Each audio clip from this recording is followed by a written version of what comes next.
So chapter 7 might look kind of daunting and kind of big, but actually kind of piggybacks on what we've been talking about up to this point. The fact that why do we have wind? Wind actually is the movement of air from a high to a low pressure. And chapter 7 kind of looks more at wind, basically. And so what you're looking at here is an intense wind associated with maybe an impending hurricane, maybe not. One of the things about wind and water is that the reason our oceans have their ocean currents actually is initiated by the wind above them. I think that's kind of interesting. This is looking at the flow of wind, the movement of air or wind indirectly by looking at kind of the cloud patterns. You can see it looks like the wind is blowing, oops, go back. It looks like to me that the wind is coming from this direction, and you can see, I don't know if it's island or big rock, but you can kind of see it create what we call eddies on the other side in the clouds.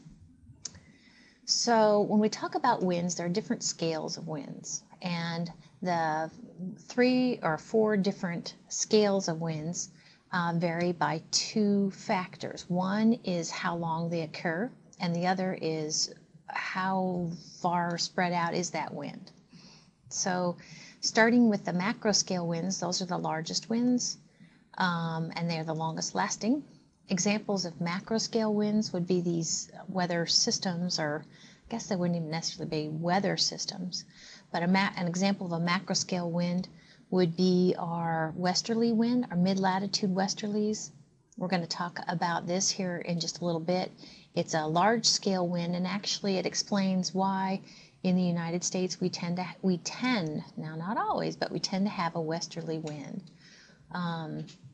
Those cyclones, L's, central low pressures, and anticyclones, I's, associated with troughs and ridges, those are what we would create what we call macroscale winds. Tropical cyclones we'll talk about when we talk about hurricanes. Actually, the term tropical cyclone is the generic word for a hurricane. So hurricanes are what we would consider a macroscale wind.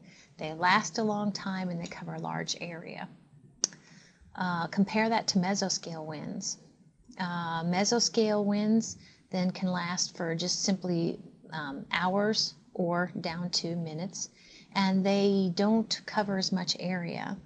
So for instance, our thunderstorm systems, mesoscale wind.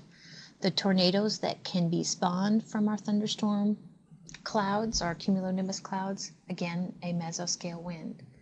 The sea breezes we talked about, they last for hours, and they're relatively localized sea breezes, mesoscale.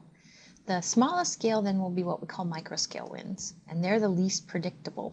We don't necessarily know where or when they're going to happen. They're very short-lived, minutes or seconds, and they're relatively small. So examples of microscale winds would be those gusts, just simply a wind gust. And I know we've all experienced those, where all of a sudden we feel this air pushing through, and it kind of ebbs and flows. Dust devils, if you've ever seen those are kind of fun. Those are examples of microscale winds.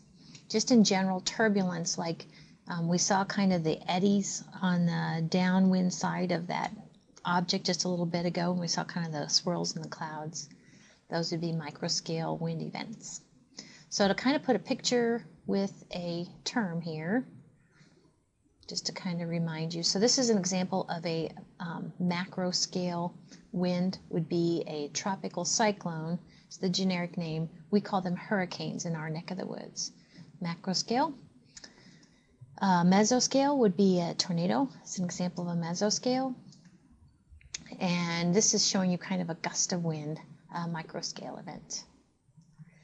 And so here's a table from your textbook that looks at the 3 different scales. Now notice that macroscale actually has 2 different sort of categories under these large, long-lasting events. There's planetary macroscale, and those would be our mid-latitude westerlies, and our easterly trade winds.